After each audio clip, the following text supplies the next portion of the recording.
সালাতের অর্থ হচ্ছে নিকটবর্তী হওয়া, মুখ ঘুরানো, মুতাওয়াজ্জা হওয়া। ওই যে হযরত ইব্রাহিম আলাইহিস সালাম বলেছিলেন, ইন্নী ওয়াজ্জাহতু ওয়াজহিয়া লিল্লাযী ফাতারাস সামাওয়াতি ওয়াল আরদ। জানেন আপনারা? পড়েন, ইন্নী ওয়াজ্জাহতু ওয়াজহিয়া লিল্লাযী ফাতারাস সামাওয়াতি ওয়াল আরদা হানিফা ওয়া মা আনা মিনাল মুশরিকিন। নিশ্চয় আমার মুখ ঘুরায় দিলাম কার দিকে? যিনি আকাশ এবং জমিনের স্রষ্টা, সব কিছুর মালিক যিনি, তার দিকে আমি মুতাওয়াজ্জা হলাম। নামাজের অর্থই হচ্ছে মুতাওয়াজ্জা হওয়া, মুখ ঘুরিয়ে দেওয়া, চেহারা ঘুরিয়ে দেওয়া। আর নামাজের আরেক অর্থ হচ্ছে নিকটবর্তী থেকে আরো নিকটবর্তী হওয়া।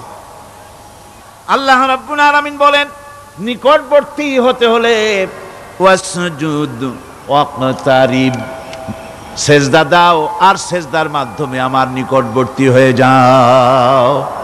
সেজদা দিলেই আল্লাহর নিকটবর্তী হওয়া যায়। কোন সুবহানাল্লাহ। সাহাবী, আল্লাহর নবীর সাহাবী প্রশ্ন করেছেন, নবীজি, বান্দা কখন আল্লাহর নিকটবর্তী হয়ে যায়? নবীজি বলেছেন, বান্দা যখন সেজদা দেয় তখন আল্লাহর বান্দার মাঝে কোনো হিজাব থাকে না, একদম আল্লাহ পাকের নিকটবর্তী হয়ে যায় বান্দা যখন সেজদায় পড়ে যায়। সুতরাং নামাজ হচ্ছে নিকটবর্তী হওয়া, সালাত এটা হচ্ছে নিকটবর্তী হওয়া। নামাজ ফরজ হওয়ার কারণ হচ্ছে এই যে মানুষ আল্লাহর বান্দা বা গোলাম হিসেবে সৃষ্টি হয়েছে, তাই একমুখী হয়ে এর বন্দিগি করা এটা হচ্ছে তার স্বাভাবিক একটা প্রকৃতি। আল্লাহ রাব্বুল আলামিন এই প্রকৃতির দাবি মিটাবার জন্যই নামাজের ব্যবস্থা করেছেন। মানুষের ফিতরাত, মানুষের নেচার, মানুষের ফিতরাত হচ্ছে এই যে কারো না কারো কাছে মাথা নত করা, হাত জোড় করা, মাথা নত করা, সার্বভৌমত্বের মালিক কাউকে মনে করা। হাত জোড় করতে হলে, মাথা নত করতে হলে, সার্বভৌমত্বের মালিক হিসেবে কাউকে গ্রহণ করতে হলে আল্লাহর বিকল্প কেউ আছে নাকি? ইসলামের মূল দাওয়াতটা হলো ফিতরাত অনুযায়ী দাওয়াত দেওয়া হয়েছে, মানুষ যেন মাথা নত করে, গোলামি করে। এজন্য আল্লাহ রাব্বুল আলামিন বলেছেন যে আমি মানুষ এবং জিনকে সৃষ্টি করেছি, তার কারণটাই হলো মা খালাকতুল জিন্না ওয়াল ইনসা ইল্লা লিয়াবুদুন। মানুষ আর জিন জাতিকে সৃষ্টি করা হয়েছে ইবাদতের জন্য, গোলামির জন্য। ইবাদত আর গোলামি এটাই করতে হবে, গোলামি করতে হবে, দাসত্ব করতে হবে। আর এই দাসত্ব, আল্লাহর আনুগত্যই গোলামির দাওয়াত দিয়েছেন দুনিয়ার সব নবীরা। কোন নবী বলেন নাই যে আমার গোলামি করো। কেউ বলেছেন? বলেন জোরে, কেউ বলেছেন?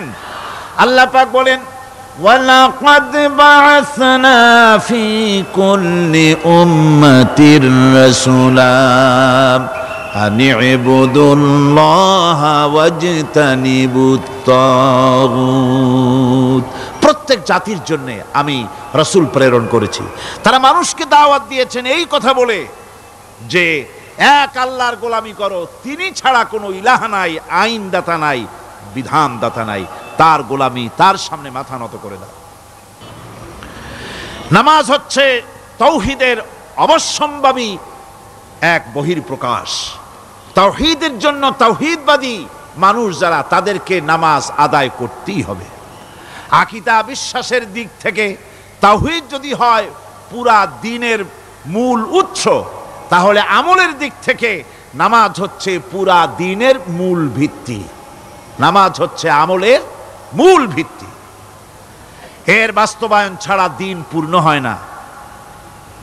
নামাজ মুমিনের কেবলমাত্র একটি উত্তম আমলই নয়, বরং নামাজ হচ্ছে ঈমানের মূল ভিত্তি। যার কাছে নামাজ নাই তার কাছে কিছুই নাই। রাসূল করিম সাল্লাল্লাহু আলাইহি ওয়াসাল্লাম বলেছেন, যে নামাজ যে ব্যক্তি পড়ে না, আল্লাহ পাকের সাথে তার কোনো সম্পর্ক বাকি থাকে না। সুতরাং এই নামাজটা হচ্ছে এই যে একমাত্র একাগ্র চিত্তে আদবের সাথে আল্লাহর সামনে রুজু হয়ে যাওয়া। কোরআনে কারীম বলছি, মুনিবিনা ইলাইহি ওয়াত্তাকুহু ওয়াকিমুস সালাতা ওয়া লা তাকুনু মিনাল মুশরিকিন। তোমরা আল্লাহর দিকে রুজু হয়ে যাও এবং তাকে ভয় করে অন্যায় কাজ থেকে বিরত থাকো, আর নামাজ কায়েম করো, মুশরিকদের অন্তর্ভুক্ত হয়ে যেও না। নামাজ কায়েম করা, নামাজের আদেশ কোরআনে কারীমের মধ্যে আল্লাহ পাক বহু জায়গায় করেছেন। ঈমানের পর নামাজই হচ্ছে সবচেয়ে বড় জরুরি। একজন মানুষ ঈমান আনলো, যেমন কালকে একজন ঈমান এনেছে, ঈমান আনার সাথে সাথে তার প্রথম কাজ কি বলুন? বলেন, প্রথম কাজ কি? ফজরের নামাজের আগে একজন ইসলাম কবুল করলেন, তার প্রথম দায়িত্ব নামাজকে আদায় করে দেওয়া, ফজরের নামাজ পড়াম। জোহরের আগেই কেউ ঈমান আনলো, তার প্রথম দায়িত্ব জোহরের নামাজ আদায় করা। আসরের নামাজের আগে ঈমান এনেছে, তার প্রথম দায়িত্ব হলো আসরের নামাজ আদায় করা। তার মানে হলো ঈমান আনার পর একজন ঈমানদারের প্রথম দায়িত্ব হচ্ছে নামাজ। গুরুত্বপূর্ণ বিষয়, খুব ভালো করে শুনতে হবে, ইয়াদ রাখতে হবে প্রত্যেকটি মুসলমানের।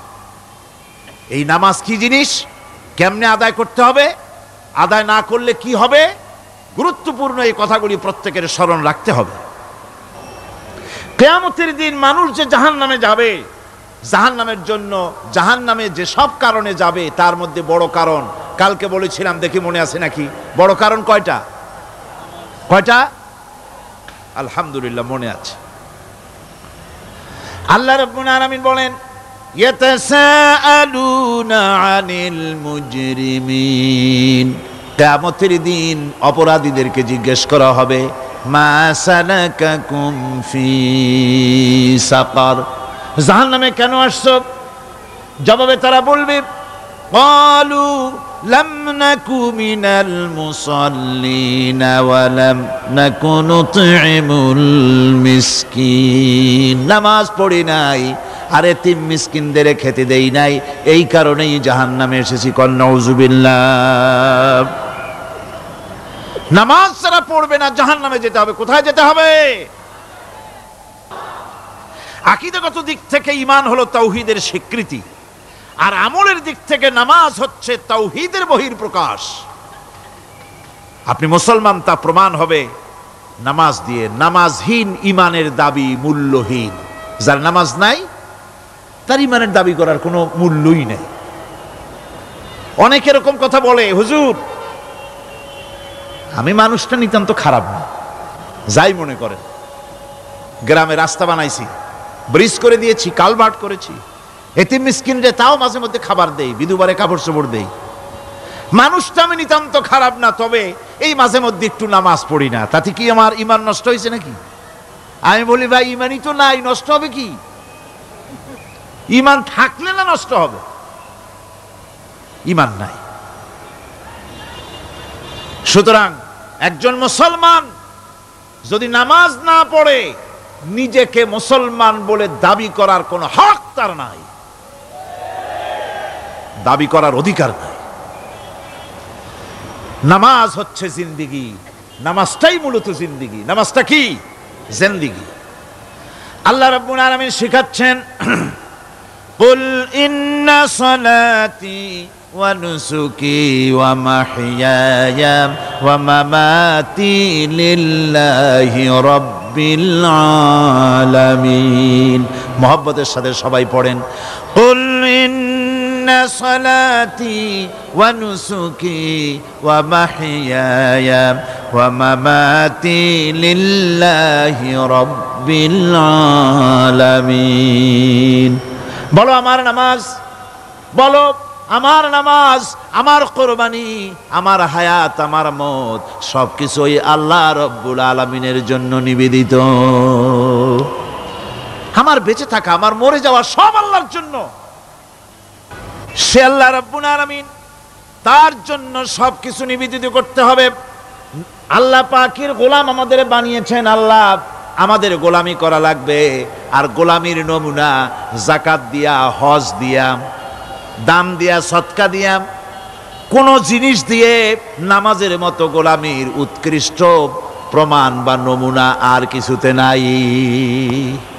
আমি যে গোলাম তার উৎকৃষ্ট প্রমাণ হচ্ছে নামাজ। নামাজেই একটা মানুষ গোলামির অনুভূতিতে তাকে নিয়ে যায়।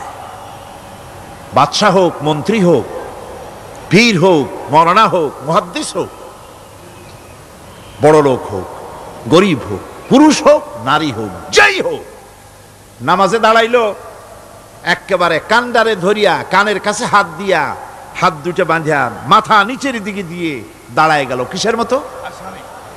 আসামির মতো, গোলামের মতো। সুবহানাল্লাহ। এদিক ওদিক তাকাইতে পারবা না, চোখটা থাকবে সেজদা যেখানে দিবা সেখানে। তাকানো নিষেধ, সেজদার দিকে তাকাও। এরপরে যখন রুকুতে গেলেন, গোলামির নমুনা হয়ে গেল। গোলামের এরকম মাথা নিচু করে থাকতে হয় প্রভুর সামনে। গেলেন রাজা, বাদশাহ, বড় লোক, সব অহংকার চূর্ণ হয়ে গেল। নাক আর কপাল দিয়া আমার মাবুদের দরবারে মাথাটা লাগাই দিলাম জমিনের উপরে। সুবহানাল্লাহ। আমি আমার ভাষায় বলি, আমি আমার ভাষায় কথাটা এভাবে বলি, এই জমিনটা যদি কাগজ হয় আর আমার নাকটার কপালটা যদি কলম হয়, তাহলে আমি যে গোলাম দৈনিক 5 বার আমার নাক আর কপাল দিয়া জমিন নামক কাগজের উপরে, দাস খতের উপরে দৈনিক 5 বার নাক আর কপাল দিয়া সই করে দেই, আল্লাহ আমি তোমার গোলাম, আর কারো গোলাম নই, আমি একমাত্র তোমার গোলাম। ঘুমের থেকে উঠে সেজদা দিয়া বলি, দুপুরের সময় কাজ ফেলাইয়া আর একবার বলি, বিকেল আসার আগে আসরে আর একবার বলি, দিন যখন শেষ হয় আর একবার বলি, রাতে যখন শুতে যাই আর একবার সেজদা দিয়া ঘোষণা করি, মাবুদ আমি তোমার গোলাম। সুবহানাল্লাহ। নামাজ হচ্ছে ইসলামের গণ্ডির মধ্যে প্রবেশের প্রমাণ। কোরআনে কারীম বলছে, ফাইন তাবু ওয়া আকামুস সালাতা ওয়া আতাউজ যাকাতা ফাইখওয়ানুকুম ফিদ্দীন। সূরা তওবা এসেছে, তারা যদি তওবা করে আর নামাজ কায়েম করে, যাকাত যদি আদায় করে, তাহলে এখন তোমাদের সে দ্বীনি ভাই, এখন ভাই হয়ে গেল। একটু আগে ছিল কাফের, মুশরিক, এখন তোমার দ্বীনি ভাই। দ্বীনের গণ্ডির মধ্যে প্রবেশ করা, কলেমা পড়ার সাথে সাথেই নামাজ। নামাজ হচ্ছে দ্বীনের প্রধান গেট, দ্বীনের প্রধান তোরণ। দ্বীনের মধ্যে প্রবেশ করার জন্য এই গেট দিয়ে প্রবেশ করতে হবে। সুতরাং এই নামাজের এতই গুরুত্ব দেওয়া হয়েছে। ইসলাম যদি ক্ষমতায় আসে, আল্লাহ যেন এনে দেন, জোরে কোন আমিন।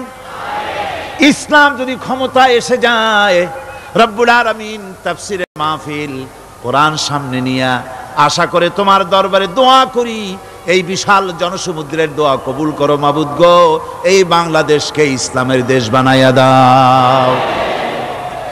দেশটা যদি ইসলামের হয়ে যায়, আইন যদি আল্লাহর হয়, শাসন যদি সৎ লোকেরা করে, রব্বুল আলামিন কোরআন শরীফে বলেন, তাহলে তারা 4টা কাজ করবে। আল্লাযীনা মাক্কান্নাহুম ফিল আরদ আকামুস সালাতা ওয়া আতাউজ যাকাত ওয়া আমারু বিল মা'রুফি ওয়া নাহাউ আনিল মুনকার।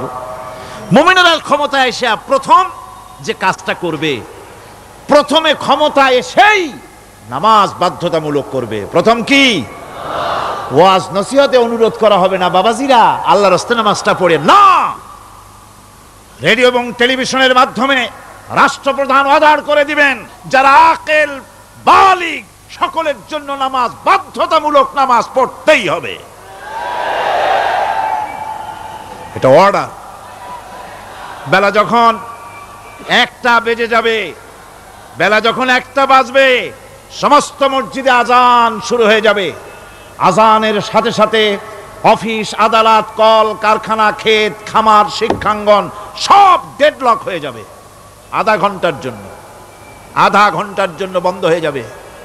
যারা মুসলমান অফিসে, কলেজে, ইউনিভার্সিটিতে, সর্বত্র তারা নামাজের জন্য প্রস্তুতি নেবেন। আধা ঘন্টার ভিতরে নামাজ আর খানা সেরে আবার কলেজ চলবে, বিশ্ববিদ্যালয় চলবে, কল চলবে, কারখানা চলবে, ক্যান্টনমেন্ট চলবে, সেক্রেটারিয়েট চলবে, সব আপন গতিতে চলতে থাকবে। আল্লাহর রহমত, বরকত আকাশ ফেরে নাজিল হয়ে যাবে। আর এই অর্ডার যে দেওয়া হবে, নামাজ পড়বেন সেখানে। থানায় যখন আজান হবে, থানায় আজান হয়ে গেছে, থানার স্টাফ, পুলিশ যারা আছে জামাতে খাড়া হয়ে যাবে, ইমামতি করবেন ওসি সাহেব। এসপির অফিসে এসপি সাহেব ইমামতি করবেন, ডিসি সাহেব তার অফিসে ইমামতি করবেন, মন্ত্রী সেক্রেটারিয়েট ইমামতি করবেন, প্রেসিডেন্ট বঙ্গভবনে ইমামতি করবেন, বিশ্ববিদ্যালয়ের ভাইস চ্যান্সেলরের ইমামতিতে সে জায়গার মুসলমান ছাত্র ছাত্রী, শিক্ষক শিক্ষয়িত্রী এক জামাতে নামাজ আদায় করবে। এই যদি হয় চিত্র দেশের, অপরাধ থাকবে? থানায় ওসি সাহেব নিজেই যদি জামাতের ইমামতি করেন, এইভাবে নামাজ আদায় করেন পুলিশদের নিয়ে জামাতে, ঘুষ আর খাবে তারা? এসপি সাহেবের অফিসে, ডিসি সাহেবের অফিসে মন্ত্রীরা যদি এভাবে নামাজ কায়েম করে, তাহলে কি অন্যায় অপরাধ কিছু থাকবে সমাজে? থাকবে না। সুতরাং নামাজ বাধ্যতামূলক করে দেওয়া হবে। নামাজ বাধ্যতামূলক, সকলকে নামাজ পড়তে হবে। নামাজ হচ্ছে অপকর্মের প্রতিবন্ধক। নামাজ পড়লে অন্যায় কাজ থেকে বাঁচার পথ। অন্যায় থেকে বাঁচাই কিসে? নামাজ। আল্লাহ রাব্বুল আলামিন বলেন, উতলু মা উহিয়া ইলাইকা মিনাল কিতাবি ওয়া কিমিস সালাম ইন্নাস সালাতা তানহা আনিল ফাহশাই ওয়াল মুনকার। হে নবী, এই কিতাব তেলাওয়াত করো, যা তোমার প্রতি অবতীর্ণ করা হয়েছে, এই কিতাব তেলাওয়াত করো আর নামাজকে প্রতিষ্ঠা করো। নিঃসন্দেহে নামাজ মানুষকে পাপাচার থেকে বাঁচায়া দেয়। অশ্লীলতা, পাপাচার থেকে মানুষকে বাঁচায় কে? জোরে চিল্লায় কোন কে? নামাজ। এই নামাজ মানুষকে অন্যায় কাজ থেকে বাঁচায় দেয়। নামাজ যে মানুষকে অন্যায় কাজ থেকে বাঁচায়, কেমনে বাঁচায়? আমরা যে নামাজ পড়ি, এই নামাজে তো আমাদেরকে অন্যায় কাজ থেকে বাঁচাইতে পারে না। নামাজি বহুত মানুষ আছে অন্যায় করে, করে কিনা কোন? না করে না? করে। নামাজি অথচ অন্যায় করে। আর আল্লাহ বলছেন নামাজিকে, নামাজ তাকে অশ্লীলতা থেকে ফিরায়। তাহলে কথা কারটা ঠিক? আল্লাহরটা। জোরে বলেন, কারটা ঠিক? অবশ্যই আমার আল্লাহর কথা হক। আমি ভুল করতেছি, আমি যেন কোথাও ভুল করতেছি, সামথিং ইজ রং, কোথাও যেন আমরা ভুল করে বসতেছি, সেই ভুলটা কি আমরা আবিষ্কার করতে চেষ্টা করব ইনশাআল্লাহ। প্রথম যে কথাটা সেটা হচ্ছে এই যে আমরা যা নামাজে পড়ি আমরা তা বুঝি না। কথা ঠিক কিনা? আমি যদি এখন প্রশ্ন করি সামি আল্লাহু লিমান হামিদা অর্থ কি কোন? ফার্স্ট ডিভিশনে কয়েকটা লেটার নিয়ে ফেল করবেন এরকম লোক আছেন না নাই? সুবহান রাব্বিয়াল আলা অর্থ কি জানি না, সুবহান রাব্বিয়াল আযীমের অর্থ কি জানি না, দোয়া কুনুত অর্থ কি জানি না, তাশাহুদ অর্থ কি জানি না, সূরা ফাতিহার অর্থ কি জানি না। এমন কি উযুর মধ্যে কয়টা ফরজ তাও অনেকের জানা নাই। কথা কি বেশি বললাম না ঠিক বলছি? একজনের জিজ্ঞেস করলো, মিয়া উযুতে কয় ফরজ? কয় হুজুর কি মনে করেন যে বুঝি জানি না? এটা তো সাধারণ ব্যাপার, বলেন না কয় ফরজ? কয় উযুতে তো 17 ফরজ। কি কি? কয় হাত ধোয়া, পাও ধোয়া, মুখ ধোয়া, নাক ধোয়া, চোখ ধোয়া, জিহ্বা ধোয়া, মাথা ধোয়া। বলতে বলতে গুনে দেখা গেল প্রায় 19টার মতো বলছে। বলা হলো, মিয়া বললেন আপনি উযুতে ফরজ 17টা, কইলেন আপনি 19টা। কয় হুজুর জানি আরো, বলি না আপনাদের ভয়তে। উযু জানে না, নামাজ জানে না, তাকে এই নামাজ কেমনে ফিরাবে অন্যায় কাজ থেকে? কথা বুঝতে পেরেছেন? নামাজে আল্লাহু আকবার বললাম, এরপরে সানা পড়লাম, তারপরে সূরা ফাতিহা পড়লাম। সূরা ফাতিহার ভিতরে যে সমস্ত কথাগুলি বললাম সেই কথাগুলি বুঝি না, কি বলেছি তাও জানি না। এরপরে সুবহান রাব্বিয়াল আলা বলেছি, সুবহান রাব্বিয়াল আযীম বলেছি, সামি আল্লাহু লিমান হামিদা বলেছি, অর্থ কি জানি না। আল্লাহ তা শুনতে পান, যে ব্যক্তি আল্লাহর প্রশংসা করেন তিনি তা শুনতে পান। নামাজের মধ্যে আইডিয়া দেওয়া হচ্ছে, তুমি যে আল্লাহর জন্য নামাজ পড়তেছো, প্রশংসা করতেছো, এটা এমন নয় যে আল্লাহ পাক দেখছেন না বা শুনতেছেন না। তুমি যা বলতেছো, প্রশংসা করতেছো, আল্লাহ পাক তা শুনতে পাচ্ছেন। সামি আল্লাহু লিমান হামিদা। সুবহান রাব্বিয়াল আলা, আমি মহান সর্বশ্রেষ্ঠ আল্লাহ রাব্বুল আলামিনের পবিত্রতা ঘোষণা করছি, আমি তার প্রশংসা করছি। সূরা ফাতিহার কি আমরা বলি আপনারা ব্যাখ্যা দেখে বুঝে নিয়েন, সেগুলি আমি এখানে বলে বাকি কথা সব শেষ করতে পারবো না। নামাজে কি পড়েন সেটা যদি জানতেন, অবশ্যই আল্লাহ রাব্বুল আলামিনের কথা কার্যকরী হয়ে যেত। ইন্নাস সালাতা তানহা আনিল ফাহশাই ওয়াল মুনকার। নামাজ মানুষকে পাপের কাজ, অশ্লীলতা থেকে ফিরাতে পারে। আল্লাহ ইন্না বসায়ছেন, নিশ্চয়ই, বেশক, অবশ্যই নামাজ পাপ থেকে ফিরাবে। কিন্তু কেমনে ফিরাবে নামাজ তো বুঝি না, নামাজ তো বুঝি না। খালি সেজদা দেয় জনমের মতো, আর সেজদা কি? নামাজে যদি দেখে ইমাম দেরি করতেছে, আত্তাহিয়াত পড়তে দেরি হয়ে যাচ্ছে, পিছন থেকে সিগন্যাল মারে, ঠিক কিনা? বেয়াদব, বেয়াদব। তোমার নামাজ, তোমার আত্তাহিয়াত আগে শেষ হয়েছে, তাতে কি হয়েছে? চুপ করে বসে থাকো।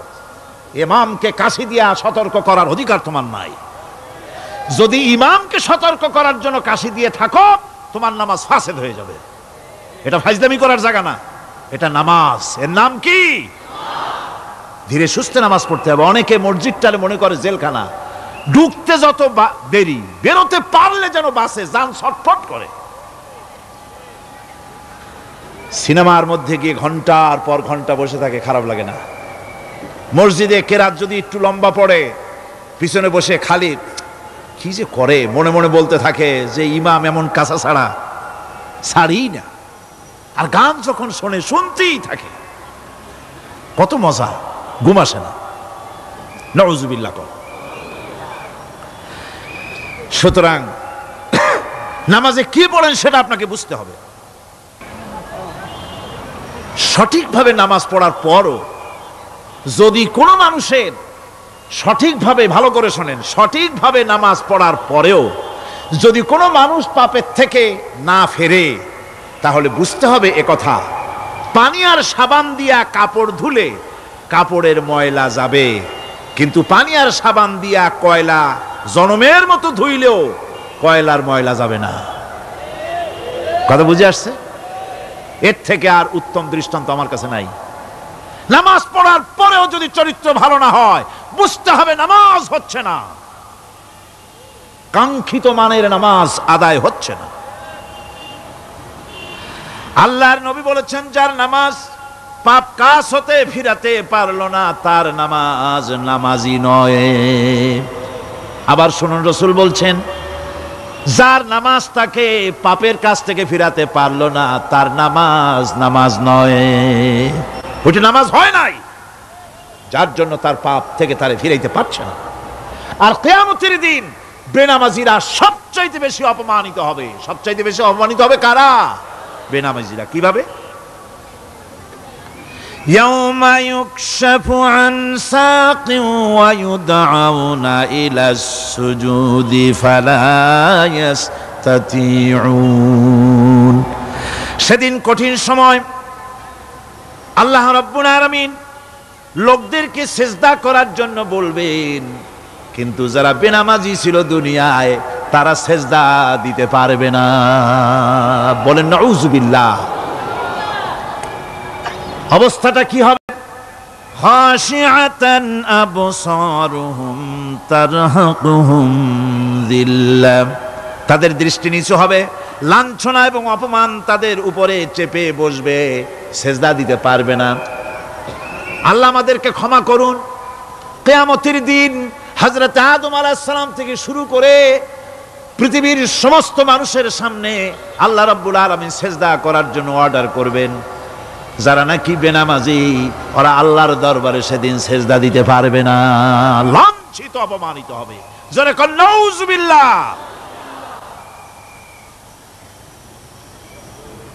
নামাজ, মুমিনের নামাজ একরকম, মুনাফিকের নামাজ হলো আর এক রকম। মুনাফিকরাও নামাজ পড়ে, পড়ে কিনা কন? মুনাফিকেরাও নামাজ পড়ে। মুনাফিকেরা যখন নামাজ পড়তে যায় আল্লাহ রাব্বুল আলামিন বলতেছেন ওয়া ইযা কামু ইলাস সালাতি কামু কুসালা। মুনাফিকেরা যখন নামাজ পড়তে দাঁড়ায়, নামাজে আসে ঠিক তারা, কিন্তু নামাজের জন্য দাঁড়ায় খুব শৈথিল্যভাবে দাঁড়ায়, কাহিলি সুস্তি, এ জায়গা চুলকায়, পায়জামা ধরে টান দেয়, টুপিটা ঘুরে আয়, এদিক ওদিক তাকায়। মুনাফিকের নামাজ দেখলেই ঠিক পাওয়া যায় যে বেটা মুনাফিক। এইভাবে সে দাঁড়ায়। তার নামাজটা কি জন্য? ইউরাউনান নাসা ওয়া লা ইয়াযকুরুনাল্লাহা ইল্লা কালিলা। তাদের নামাজ হচ্ছে মানুষকে দেখাবার নামাজ। নাউযুবিল্লাহ। এখন দেখবেন এই মৌসুম আসছে, নামাজের মৌসুম, বেনামাজিদের নামাজের মৌসুম। জনসভা হচ্ছে, নির্বাচন আসতেছে, নামাজে রক্ত হয়ে গেছে, তাড়াতাড়ি আজান হয়ে গেল। টুপি না থাকলে রুমাল একটা মাথায় দিল, উজু আছে কি না আছে, আল্লাহু আকবার, যা আছে কপালে হয়ে যাক। মানুষকে দেখাবার জন্য এরা নামাজ পড়ে। এরা আল্লাহর শরণার্থে নামাজ খুব কম লোকই করে। এরা হচ্ছে মুনাফিক। দুনিয়া এবং আখিরাতে কল্যাণের জন্য একমাত্র মাধ্যম হচ্ছে নামাজ। দুনিয়াও যদি কল্যাণ চাই, আখিরাতেও যদি কল্যাণ চাই, তাহলে এর জন্য কি করতে হবে? কি করতে হবে? আমার কথা নয়, আল্লাহ রাব্বুল আলামিনের কথা শুনুন। রব্বুল আলামিন বলেন ক্বাদ আফলাহাল মুমিনুন আল্লাযীনা হুম ফি সালাতিহিম খাশিউন ওয়াল্লাযীনা হুম লিয-যাকাতি ফাঈলুন ওয়াল্লাযীনা হুম লিফুরুজিহিম হাফিজুন। নিশ্চিতভাবে সেই সব মুমিন কল্যাণ লাভ করবে, নিশ্চিতভাবে। তারা হচ্ছে ওই সব লোক যারা নিজেদের নামাজ ভীতি মিশ্রিত বিনয়ভাবে, ভীতি মিশ্রিত অবস্থায় বিনয়ের সাথে যারা নামাজ আদায় করে, যারা বেহুদা কাজ থেকে বিরত থাকে, যারা যাকাতের পন্থায় কর্মতৎপর হয়, আর যারা নিজের লজ্জাস্থানকে হেফাজত করে। এরপরে আল্লাহ পাক বলেন ওয়াল্লাযীনা হুম লিআমানাতিহিম ওয়া আহদিহিম রাউন ওয়াল্লাযীনা আলা সালাওয়াতিহিম ইউহাফিজুন ওয়াল্লাযীনা আলা সালাতিহিম হাফিজুন। আর যারা তাদের আমানতকে পূর্ণ করে, আমানত এবং তাদের ওয়াদা চুক্তি পূর্ণ করে, এবং যারা নিজেদের নামাজ সমূহকে পূর্ণভাবে হক আদায় করে নামাজ পড়ে, নামাজের যারা হেফাজত করে, এরা কারা? এরা হচ্ছে উলাইকা হুমুল ওয়ারিসুন আল্লাযীনা ইয়ারিসুনাল ফিরদাউসা হুম ফিহা খালিদুন। এরা হচ্ছে সেই সব লোক, এরা উত্তরাধিকার হচ্ছে জান্নাতের উত্তরাধিকার, জান্নাতুল ফিরদাউসে আল্লাহ রাব্বুল আলামিন এই গুণ বিশিষ্ট লোকদের জন্য জায়গা করে দিবেন। জোরে কোন সুবহানাল্লাহ। নামাজকে পড়তে বলা হয়নি, কোরআন শরীফে বলা হয়েছে নামাজ কায়েম করো। কি বলা হয়েছে কোন তো দেখি? নামাজ কায়েম করো, নামাজ পড়ো। এই কথা কিন্তু কোরআন শরীফে কোনো জায়গায় আছে নাকি? এখন কায়েম করা কারে বলে? একটা গুরুত্বপূর্ণ আরেকটি বিষয়। নামাজ কায়েম করতে বলা হয়েছে। কায়েম কি? কায়েমটা হচ্ছে দৃষ্টান্ত স্বরূপ বলা যায় যে জিনিসটা সমাজে প্রতিষ্ঠিত আছে ওইটারে বলে কায়েম হওয়া, আর যেটা প্রতিষ্ঠিত নাই ওটা কায়েম নাই। কায়েম মানেই হলো প্রতিষ্ঠিত থাকা। যেমন আমাদের দেশে, আমাদের সমাজে নারী পুরুষ শিশু বৃদ্ধ সকলেই কাপড় পরা, শাড়ি পরা, লুঙ্গি পরা, এই কাপড় পরাটা কায়েম আছে, প্রতিষ্ঠিত আছে না নাই? যার কারণে কাপড় পরা সমাজে কায়েম আছে বলে উলঙ্গ মানুষ সমাজে খুঁজে পাওয়া যায় না, পাগল ছাড়া। ঠিক কিনা? একটা বাচ্চাকেও যদি উলঙ্গ হতে বলেন এখানে, 5 বছর 6 বছরের একটা বাচ্চাকেও, সে কিন্তু রাজি হবে না। ঠিক কিনা? যেহেতু কাপড় পরা সমাজে প্রতিষ্ঠিত আছে, সেহেতু উলঙ্গ মানুষ পাওয়া যায় না, কাপড় পরাটাই এখানে প্রতিষ্ঠিত। সুতরাং এখন অবস্থাটা এই হয়েছে, কাপড় পরা প্রতিষ্ঠিত আছে বলে কোন উলঙ্গ মানুষ এসে যদি এই মঞ্চে দাঁড়ায় আর বলে আমাকে একটু বক্তৃতা করতে দেন, আপনারা কি করবেন? মঞ্চে তো উঠতেই দিবেন না। উলঙ্গ মানুষ যদি কোনো চাকরি নিতে যায় ইন্টারভিউতে, তাকে লাইনে দাঁড়াইতে দেবে? দেবে না। এমনকি উলঙ্গ হয়ে যদি বাড়িতে প্রবেশ করে, তার বউও দূর দূর করে তাড়ায় দেবে। ঠিক কিনা? যেহেতু সমাজের ভিতরে কাপড় প্রতিষ্ঠিত আছে, সেই জন্য এই উলঙ্গ মানুষ পাওয়া যায় না। অনুরূপভাবে নামাজ যদি প্রতিষ্ঠিত হতো সমাজের ভিতরে, তাহলে বেনামাজি খুঁজে পাওয়া যেত না। চাকরি করতে গেলে সেখানে নামাজ মানদণ্ড হয়ে যেত, নামাজ পড়ে কিনা তা দেখে নেওয়া হতো। বেনামাজি লোক পাওয়াই যেত না যদি প্রতিষ্ঠিত থাকতো। প্রথম প্রশ্নই হতো তুমি নামাজ পড়ো কিনা। ইলেকশনে যদি একজন উলঙ্গ মানুষ এসে দাঁড়ায়, ভাইরা এবার আমার বোতল মার্কা বাক্স, উলঙ্গ মানুষ এসে ভোটে দাঁড়াইছে, আপনারা ভোট দিবেন? দিবেন। ওইটা কাপড় প্রতিষ্ঠিত আছে বলে, লুঙ্গি প্রতিষ্ঠিত সমাজে আছে বলে উলঙ্গ মানুষকে আপনি ভোট দিবেন না। নামাজ যদি প্রতিষ্ঠিত থাকতো সমাজে, বেনামাজি মানুষ যদি এসে মঞ্চে দাঁড়ায়া যতই বলতো আমি ক্ষমতায় গেলে এই করব সেই করব, নামাজ প্রতিষ্ঠিত থাকলে পরে এই বেনামাজিরে কেউ ভোট দিত না। নামাজ যদি প্রতিষ্ঠিত থাকতো, তাহলে অফিসের অফিসার তো দূরের কথা, বেনামাজি অফিসের ঝাড়ুদারের চাকরিও তার কিসমতে জুটত না যদি নামাজ প্রতিষ্ঠিত থাকতো। এর নাম হলো নামাজ কায়েম হওয়া। নামাজ কায়েম থাকলে এই অবস্থার সৃষ্টি হতো। এই জন্য আল্লাহ পাক বলেছেন নামাজকে কায়েম করতে হবে। নামাজ হবে সব ভালো কাজের মানদণ্ড। সমস্ত ভালো কাজের মানদণ্ড কি? নামাজ। নামাজ আমাদেরকে বড় রকমের শিক্ষা দেয়। কি শিক্ষা দেয়? নামাজ আমাদের শিখায় ঐক্য আর ভ্রাতৃত্ব। ভ্রাতৃত্বের আর ঐক্যের শিক্ষা দেয়। এক নেতার আনুগত্য করা শিখায়। জামাত যত বড় হোক, ইমাম হবে কয়জন? একজন ইমাম হবে। আর এই ইমাম মানে কি? নেতা। ইমাম মানে কি? নেতা নির্বাচন শিখায় নামাজে। নেতা নির্বাচন কে শিখায়? নামাজ শিখায়। বোঝেন খুব ভালো করে। কিভাবে? মনে করুন চট্টগ্রাম শাহী মসজিদে ইমাম প্রয়োজন। এখন সেই ইমাম নেওয়ার জন্য ইন্টারভিউ কল করা হলো, বিজ্ঞাপন দেওয়া হলো পত্রিকায়। অনেক আলেম আসলেন। ইন্টারভিউ বোর্ডে যারা বসলেন, তারা ইন্টারভিউটা কিভাবে নেবেন? যার মাথার চুল লম্বা বেশি তার ইমামতি দেওয়া হবে। যার লুঙ্গিটা পায়ের গিরার তলে তারে দেওয়া হবে। যার মোষটা মুখের মধ্যে গিয়া ঢুকছে, হাসি দিলে বুঝাই যায় না হাসে না কান্দে, তারে দিবে। দাড়িগুলা কামাইছে তারে দেবে। সিগারেট খায়, বা অবশ্য চট্টগ্রাম আর সিলেটে সিগারেটের ফতোয়া ভিন্ন রকম। বরিশালে আমি যেখানে জন্মগ্রহণ করেছি, আমার এলাকায় কোনো আলেম যদি সিগারেট খায়, মসজিদের ইমাম তো ভালো, মসজিদ ঝাড়ু দিতেও ঢুকতে দেবে না মসজিদে। এটা এই এলাকার এক রকমের কায়দা। আমি এটার ব্যাপারে কথা নাইবা বললাম। তো আপনারা খুঁজে দেখবেন সে সিনেমা দেখে নাকি, মিথ্যা কথা বলে নাকি, বউ পর্দায় থাকে নাকি। এগুলি মাইক্রোস্কোপ যন্ত্র দিয়ে ইমামের মাথা থেকে পা পর্যন্ত দেখবেন কিনা কন? আচ্ছা এবার কন তো দেখি, এই ইমাম সাহেব ইমামতি করবে কতজন লোকের? 500, 1000। শাহী মসজিদে ধরেন 5000 লোক হইল। 5000 লোক, 5000 লোকের ইমাম নির্বাচনের সময় পা থেকে শুরু করে মাথা পর্যন্ত দেখেন, এমনকি বউ পর্যন্ত। বৌমনি আনিয়ে দেখেন না, পর্দায় থাকে কিনা এইটা আপনারা দেখেন, ঠিক কিনা? এ খবরটা নেন। 5,000 লোকের একটা ইমাম বানাতে গিয়ে মাইক্রোস্কোপ যন্ত্র দিয়ে দেখেন মোষ কেমন, দাড়ি কেমন, চুল কেমন, পাও কেমন, হাত কেমন, হাতে নখ লম্বা কিনা, দাঁতে ছাতা কিনা, বউ পর্দায় থাকে কিনা, মিথ্যা কথা কয় কিনা, এত দেখেন।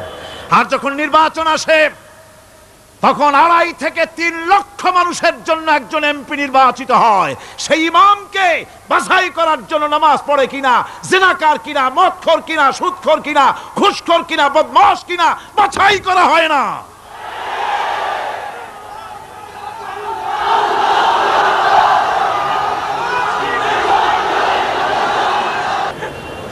নামাজ আমাদেরকে এটা শিখায় ইমাম কেমনে বানাইতে হবে। কোন সুবহানাল্লাহ। নামাজ ঐক্য শিখায়, নামাজ ভ্রাতৃত্ব শিখায়, নামাজ পারস্পরিক মহব্বত শিখায়, নামাজ নেতা কেমন হওয়া উচিত, নেতা নির্বাচন শিখায়। আবার নেতা ভুল করলে তার ভুল বলা যাবে না, এরকম হতে পারবে না। নামাজের ভিতরে ইমাম যদি ভুল করলেন, আপনি লোকমা দিবেন, সুবহানাল্লাহ, আল্লাহু আকবার বলবেন। যদি তিনি সংশোধন না হলেন আবার দেন, তাতেও সংশোধন হলো না আবার দেন। 3 বার লোকমা দেওয়ার পর যদি ভুল সংশোধন না করে নামাজ ছেড়ে দেন, ইমামকে বের করে দেন, নতুন ইমাম নিয়োগ করেন। যারা ক্ষমতায় যাবে, আপনি রাষ্ট্রের ইমাম যারে বানাবেন, সেই রাষ্ট্রীয় ইমাম যদি জনগণের ইচ্ছার বিরুদ্ধে যদি চলে, 1 বার লোকমান দেন, 2 বার লোকমান দেন, 3 বার দেন, তারপরেও যদি না নামে, ঘাট ধরে নামে না। নামাজ আপনাকে নেতা নির্বাচন, নেতাকে প্রতিষ্ঠিত রাখা, নেতার আনুগত্য আপনাকে শেখায়। নামাজ লাইন সোজা করে দাঁড়াতে হবে। লাইন যদি বাঁকা করেন, আপনার কলজেটা ওরকম বাঁকা হয়ে যাবে। কোন নাউযুবিল্লাহ।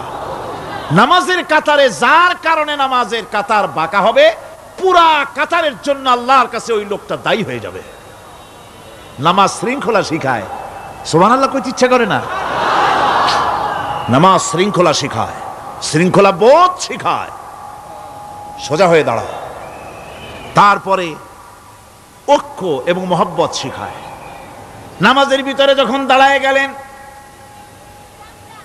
আমির দাঁড়ালো, ফকির দাঁড়ালো, মন্ত্রী দাঁড়ালো, তার ড্রাইভারও দাঁড়ায় গেল, একই কাতারে দাঁড়ায় গেছে। নামাজ পড়তে গিয়ে ড্রাইভারের পাও গিয়ে লেগেছে মন্ত্রীর গায়ে। নামাজ শেষ হওয়ার পর মন্ত্রীর বাবার ক্ষমতা নাই এ কথা বলার যে বেটা ড্রাইভার সলিমুদ্দি, তোর পাও লেগেছে আমার পায়ে, তোর চাকরি শুদ্ধা দোজকে পাঠায় দেব। পারবে বলতে? পারবে না। মিয়া মন্ত্রী সাহেব, এটা তোমার সেক্রেটারিয়েট না, এটা আল্লাহর ঘর। এটা কার ঘর? এক হি সব মে খড়ে হো গে মাহমুদ ও আয়াজ, एक ही सब में खड़े हो गए महमूद ও আয়াজ, না कोई बंदा रहा না कोई बंदा नवाज। একই কাতারে দাঁড়িয়ে গেছে সম্রাট মাহমুদ আর চাকর আয়াজ। এখন সম্রাট মাহমুদও নাই, চাকর আয়াজও নাই, সম্রাট আর চাকর দুজনই আল্লাহ পাকের গোলাম হয়ে গিয়েছে।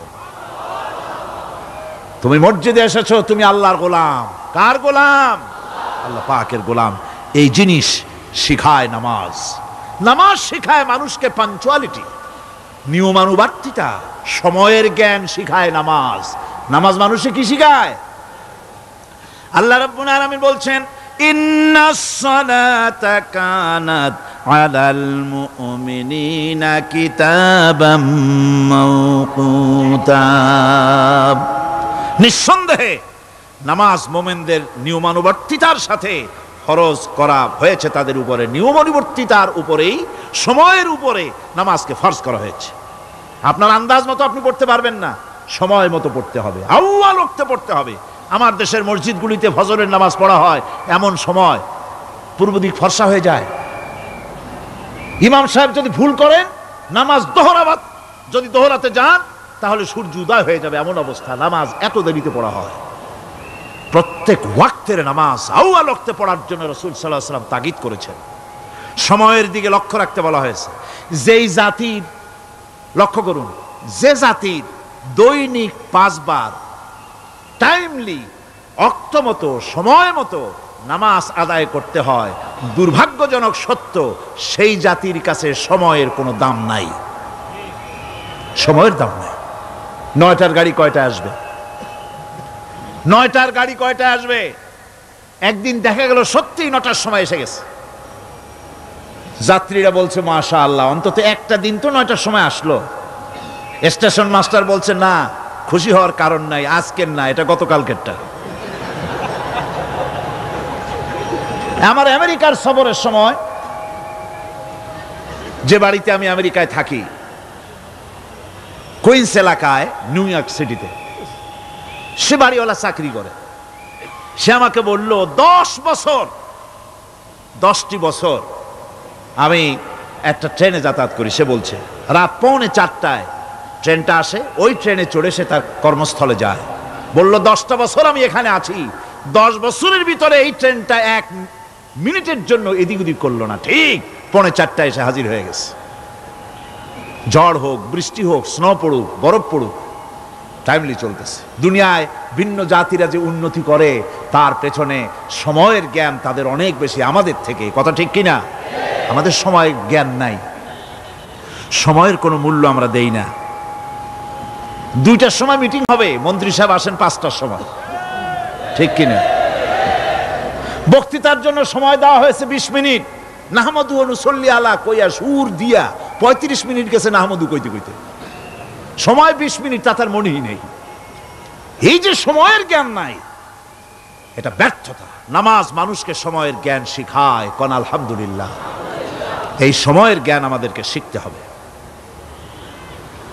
এবার আমি আপনাদের সামনে বলতে চাই, আল্লাহর নবী জনাবে মুহাম্মদ রাসূলুল্লাহ সাল্লাল্লাহু আলাইহি ওয়াসাল্লাম নামাজের ব্যাপারে কি বলছেন। এতক্ষণ তো আল্লাহর কথা শোনালাম, কার কথা শোনাইছে?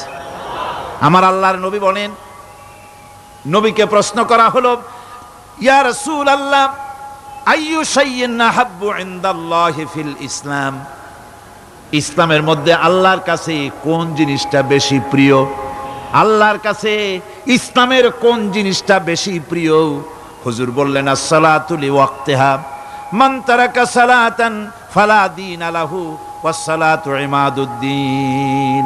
আল্লাহর কাছে সবচাইতে বেশি প্রিয় হচ্ছে নামাজ। সবচাইতে প্রিয় কি?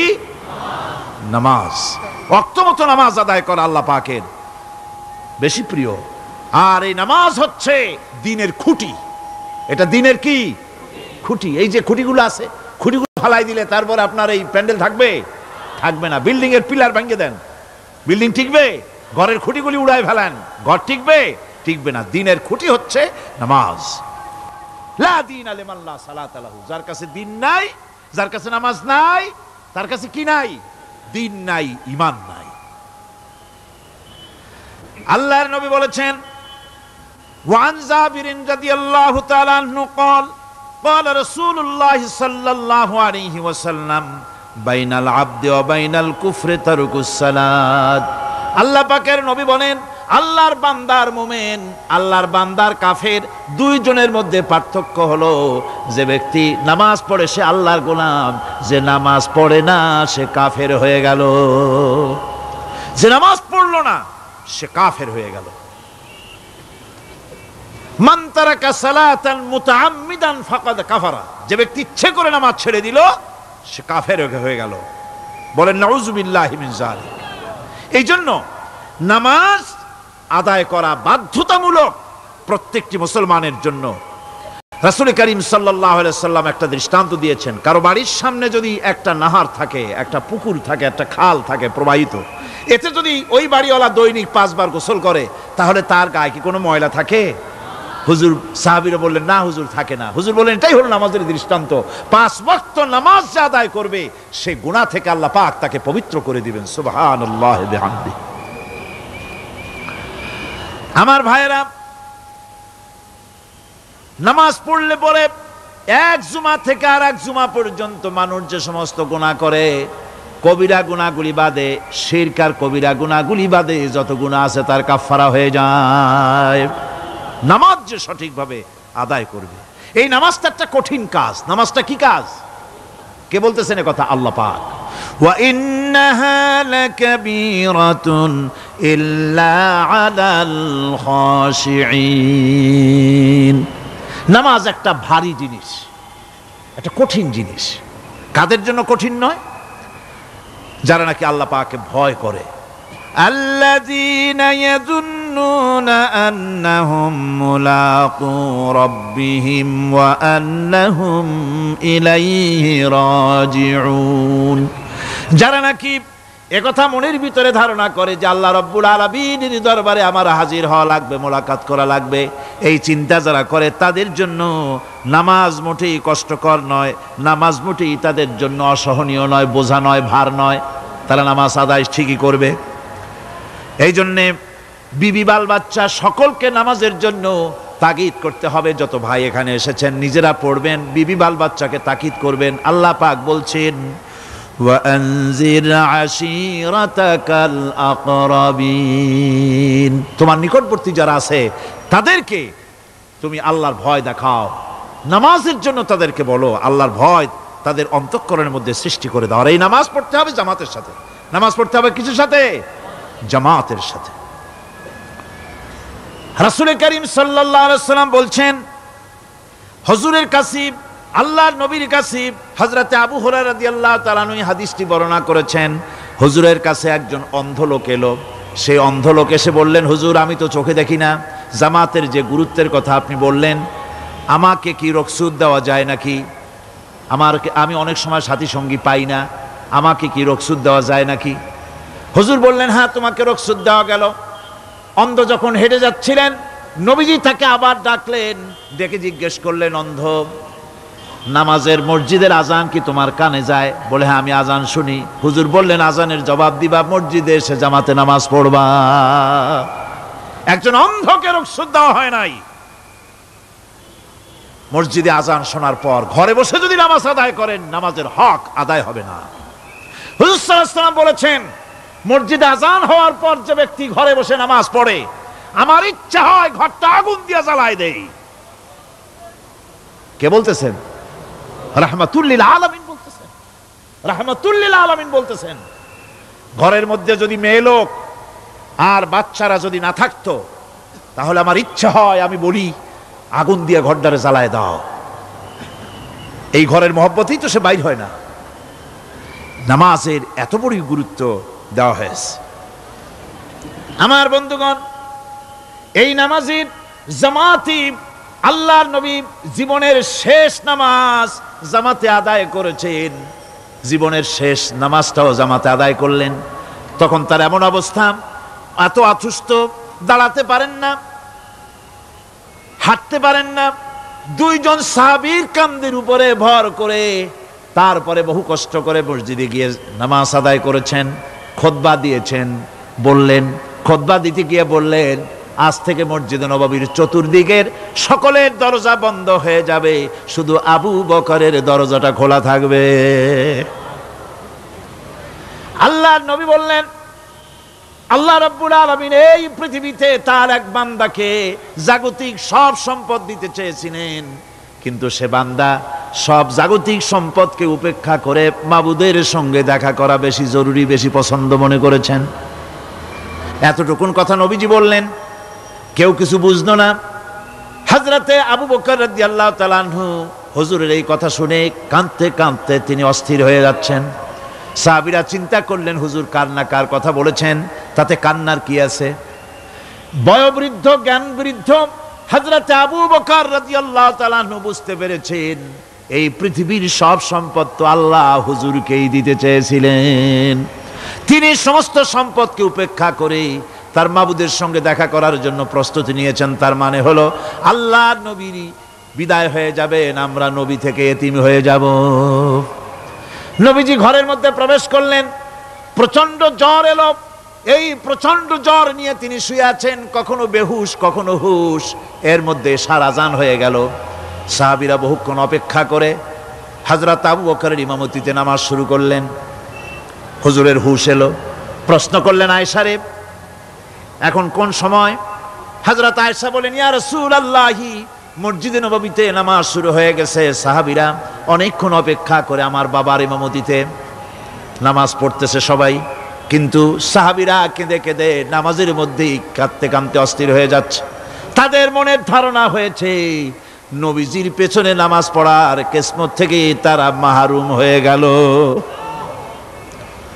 নবীজি বলেন, আয়েশা দরজা খুলে দাও আর আমার মাথাটা একটু উঁচু করে ধরো, আমি একটু নামাজের দৃশ্যটা দেখি। দরজা খুলে দেওয়া হলো, নবীজির মাথা উঁচু করে ধরা হলো। নামাজের জামাতের দৃশ্য দেখে নবীজি আবার শুয়ে পড়লেন। হযরত মা আয়েশা লক্ষ্য করে দেখেন নবীজির দুই চোখের কোণা দিয়া পানি পড়তেছে। মা আয়েশা জিজ্ঞেস করেন, ইয়া রাসূলুল্লাহ, হে নামাজের দৃশ্য দেখে চোখে কেন পানি এলো? হুজুর বলেন, আয়েশা রে, এটা কোনো দুঃখের পানি নয়, এটা তৃপ্তির পানি। এই যে জামাত নামাজ পড়তেছে লোকেরা, এই জামাত কায়েমের জন্য তায়েফের ময়দানে অনেক রক্ত আমার ঝরেছে।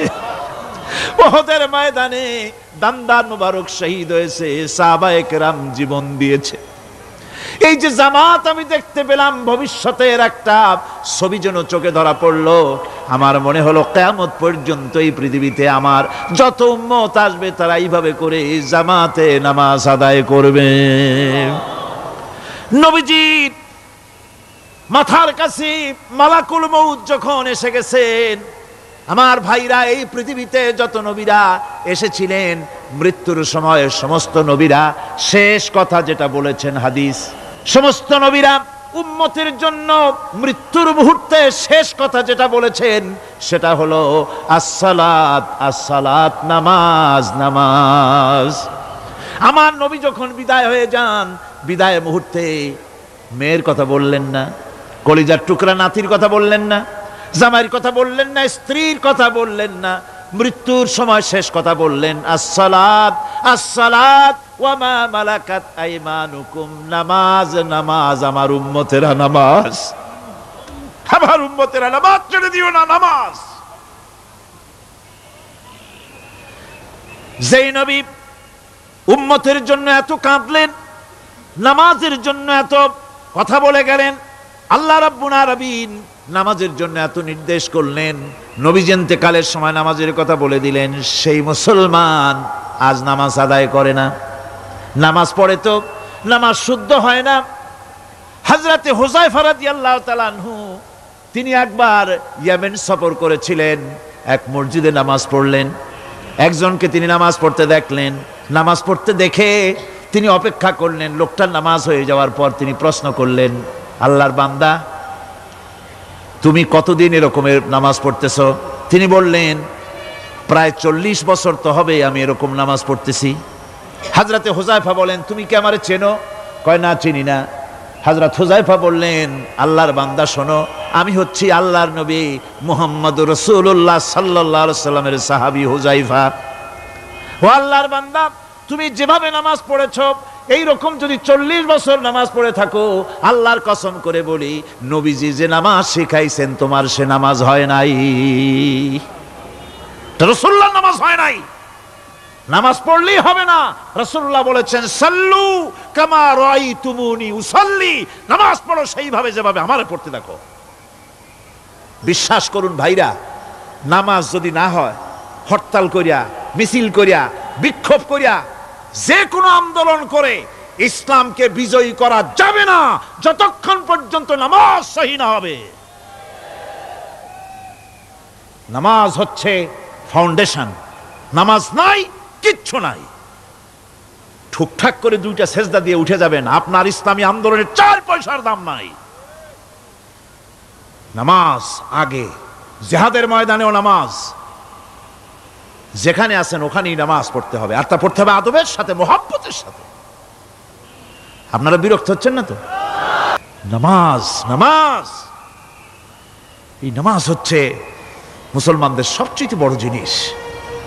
নামাজ হয় না, নামাজ যত পড়া হয় অধিকাংশ নামাজ হয় না।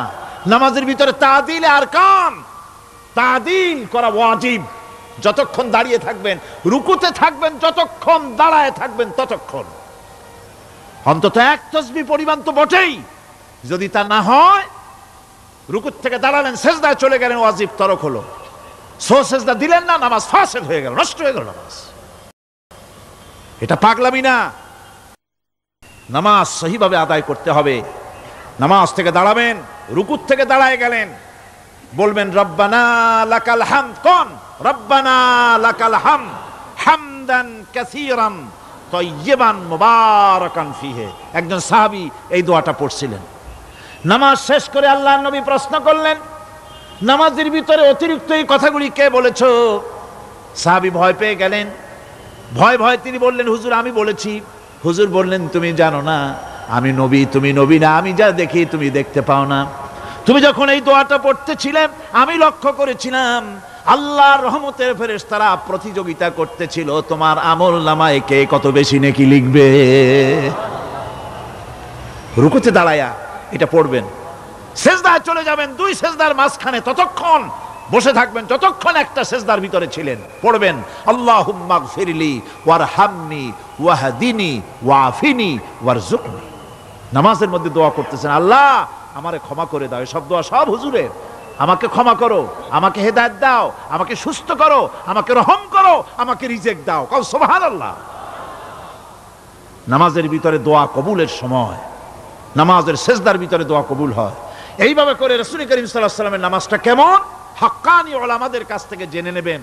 যেহেতু হুজুর বলেছেন সাল্লু কামা রাআইতুমুনি উসাল্লি, নামাজ পড়ো সেইভাবে যেভাবে আমাকে পড়তে দেখো।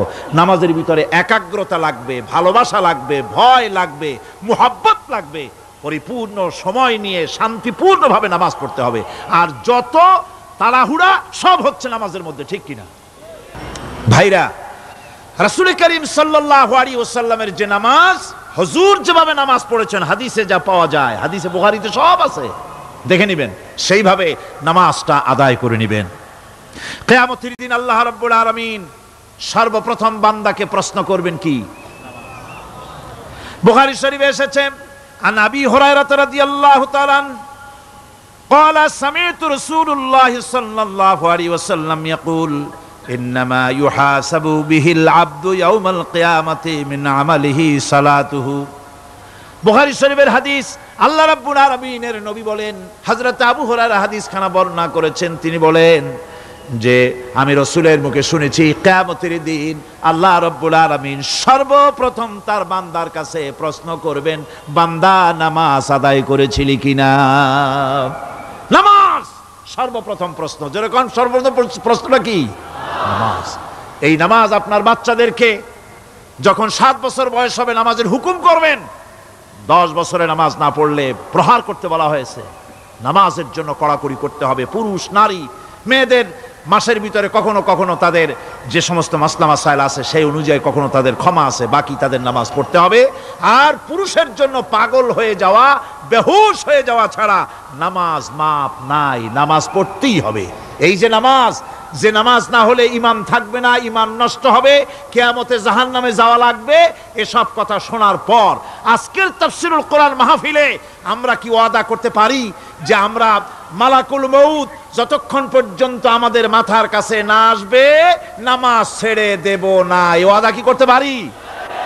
দুই হাত উঁচু করুন, বলেন ইয়া আল্লাহ, আমি তোমার নামে শপথ করছি, যতদিন মালাকুল মউত আমার মাথার কাছে না আসতেছে ততদিন পর্যন্ত ফরজ নামাজ, ফরজ রোজা ছেড়ে দেব না। ইয়া আল্লাহ, মৃত্যু পর্যন্ত আমার এই ওয়াদা পালনের তৌফিক আমাকে দান করো, আমিন। আল্লাহ পাক আমাদের এই ওয়াদা মঞ্জুর করুন, জোরে কোন আমিন। আলোচনার শেষ পর্যায়ে এখন আমরা মুনাজাতের দিকে যাব। দাঁড়ানো ভাইয়েরা সবাই বসেন, মুনাজাতে শরীক হন। আল্লাহ রাব্বুল আলামিন নামাজের জন্য আমাদেরকে দোয়া শিখাই দিয়েছেন, কোন সুবহানাল্লাহ। কে শিখাইছেন দোয়া? আল্লাহ পাক দোয়া শিখালেন, রব্বি জাআলনি মুকিমাস সালাতি ওয়া মিন যুররিয়াতি রব্বানা ওয়া তাকাব্বাল দুআ। আয় আল্লাহ, আমারে আমার বিবি বাল বাচ্চারে নামাজের উপরে প্রতিষ্ঠিত করো। আল্লাহ তুমি দয়া করে দোয়া কবুল করো, জোরে কোন আমিন। এ দোয়া আপনারাও করবেন, আমিন, আল্লাহুম্মা আমিন। রব্বানা যালামনা أنفسنا وإن لم تغفر لنا وترحمنا لنكونن من الخاسرين ربنا لا تزغ قلوبنا بعد إذ هديتنا وهب لنا من لدنك رحمة إنك أنت الوهاب سبحان ربك رب العزة عما يصفون وسلام على المرسلين الحمد لله رب العالمين واجعل آخر كلمتنا عند الموت لا إله إلا الله محمد رسول